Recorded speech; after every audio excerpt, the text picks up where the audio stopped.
the Manchester United sale is moving quick. Despite the first bids going in 3 weeks ago, it's said by a reliable journalist that the sale could be wrapped up and done this month as the Elliot group visited Old Trafford yesterday. Jim Ratcliffe is visiting Old Trafford further in the week, and Qatar are coming next week as the Glazers want to get the deal wrapped up in the next month, confirmed by reliable sources. So what's the next stage, and who is the most likely to be it? Will it be full sale? Will it be partial sale? As well as talking about 5 things we learned from Manchester United, 4 Real Betis, 1. I have to say I'm excited for this 5 things we learned because Manchester United played excellent. 25 shots, 9 big chances created, fantastic attacking football. Bruno Fernandes, Wamba, Pellistri, absolutely fantastic. Lots of positives talking about in that game, but also lots of negatives because we could see what we were missing. So first of all, we're going to dive into 5 things we learned versus Real Betis in that 4-1 win, and then we're going to talk about the takeover news. So 5 things, then takeover news. So the first thing we learned is that Liverpool are not going to stop our good season.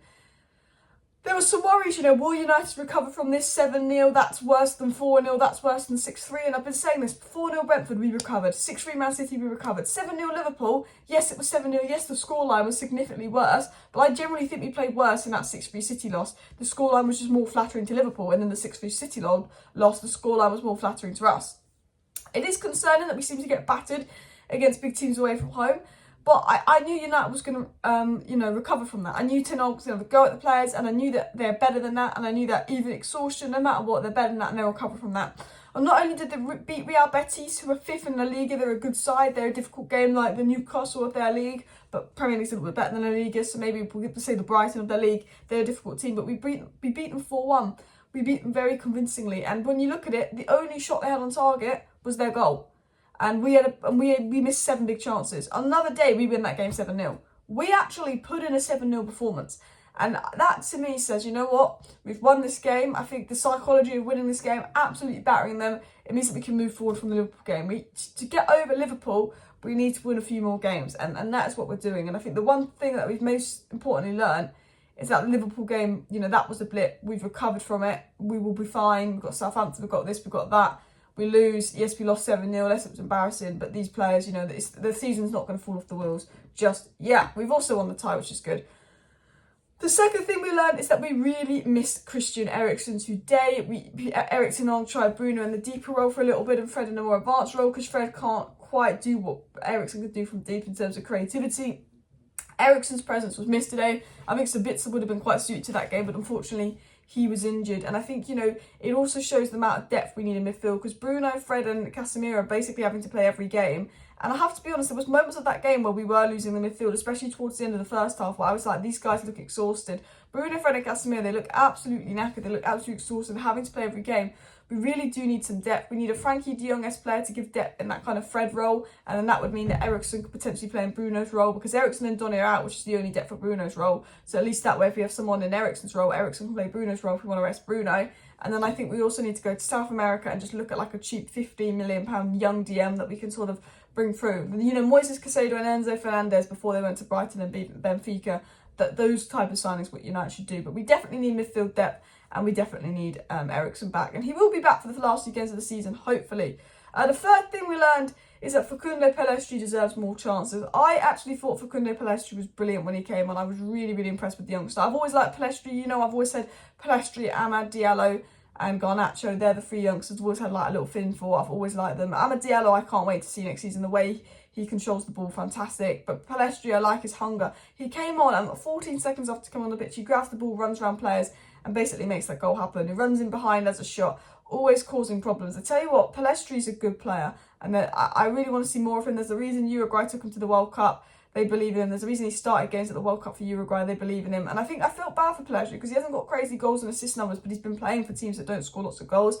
I generally think he's the type of guy that could thrive under Eric Ten Hag because obviously Eric Ten Hag's very good at improving the youth, but also the type of guy that could really thrive in a United team that's playing well, with good players around him. I do think there's a player there, and I hope that we do see more for Facundo Pellistri. The fourth thing we learned is Wan-Bissaka is quality, and right now Wan-Bissaka should be starting over Diego Dalot. Don't get me wrong, I like Diego Dalot. I think that he's a good player. Then I think before the World Cup he was excellent. But since the World Cup, in my opinion, Wan-Bissaka's been better. And I think in those big games, Wan-Bissaka should be starting because he's very reliable in big games. Dalot hasn't looked quite right lately. He's still been all right. It's not been awful. But, Wan-Bissaka for me, just since the World Cup, has been absolutely excellent. hasn't put a foot wrong, and right now probably deserves to be first choice right back. I thought when he came on he was fantastic. I thought him and Anthony linked up really well. Anthony seems to play better with Wamba. I thought that right hand side was particularly strong all game, a complete threat as well. And the fifth and final thing we learned, and I said this in my match reaction, is United need to sign a striker.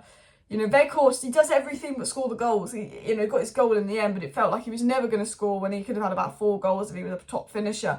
You know, Weghorst links up play well, he holds up play well, his movement off the ball as well, his defensive play as well, his press as well, but he just couldn't score. And I thought 7 big chances missed. You know, over 25 shots, attack. You know, the only negative from that game is, like, with the chances we had, we should have won 7-0. I'm not even saying that because we lost 7-0, but we generally should have won 7-0. And I think a top striker, a Kane, an Ostenhem, you know, maybe even a Goncalo Ramos there to poach that in at the end.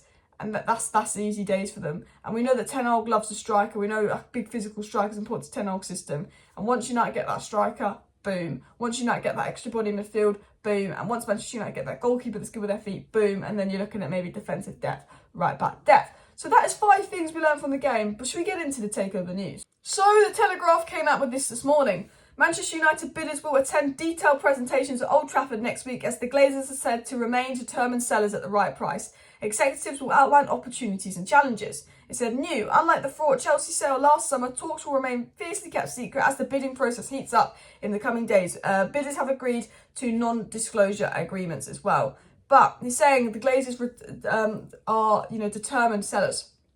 So what's going on right now is these next few days are going to heat up massively. There's going to be lots going on with Qatar, Elliot Group, Sir Jim Ratcliffe. And unfortunately, they've got to sign an NDA, so we're not going to know too much what's going on. So if it goes quiet, do not worry, stuff is going on.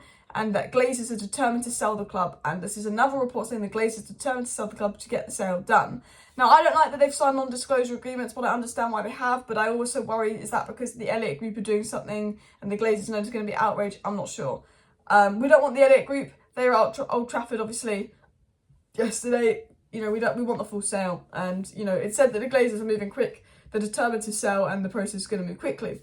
It was said by Mike Keegan, who's obviously been the guy when it comes to the takeover, the news and everything, that he said that those close to the sale process of Manchester United believe much of the responsibility will lie on the shoulders of John Murtagh, and should things go to plan, could go according to plan, a deal for Manchester United could be agreed by the end of the month. So John Murtagh seems to have a role in this, which is interesting. And he knows what the fans want, and that's the full sale, so hopefully. But it's basically, but then I'm also like, if John Murtagh's involved, does that mean Elliot Group? Because I think Qatar would get rid of John Murtagh, if I'm being honest. But Mike Keegan said, should things go according to plan, Man United will be sold this month. The plan was, and this is why it's a positive, because although there's talks of a minority stake, the Reign Group said back in November and December they want the full sale done in March. Reign Group's plan's always been full sale in March. So yes, they've got this minority offer where they can stay, and that might be appealing to the Glazers, but they're saying they're still trying to sell in March. They're still trying to do the, you know, could that suggest the full sale in March? Could that suggest that the full sale in March has always been the plan and they're using the Elliot Group to get the money that they want, with these stories that they might stay, you know? But I think the fact that the full sale is still back on for March is positive because, you know, if it's going to be Qatar, and if it's going to be Jim Ratcliffe, they need to be here by April for the summer window. And the fact that this process seems to be moving really quickly says to me, is that a big hint at new owners? You know, why is this moving so quickly? Because Qatar wanted to move quick. If it's the Elliot Group, it could drag on.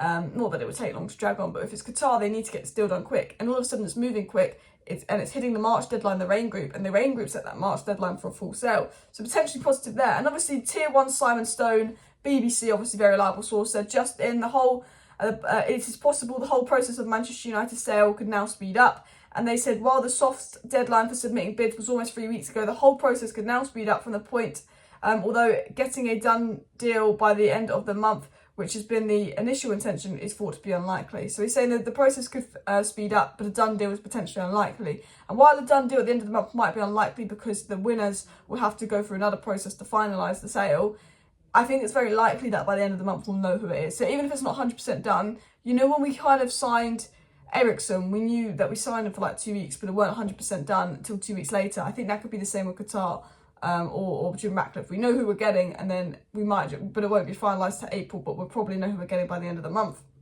I was said by Mike Keegan, the Qatar Group is due in Manchester next week. It's thought that Jim Ratcliffe's team could be next in line.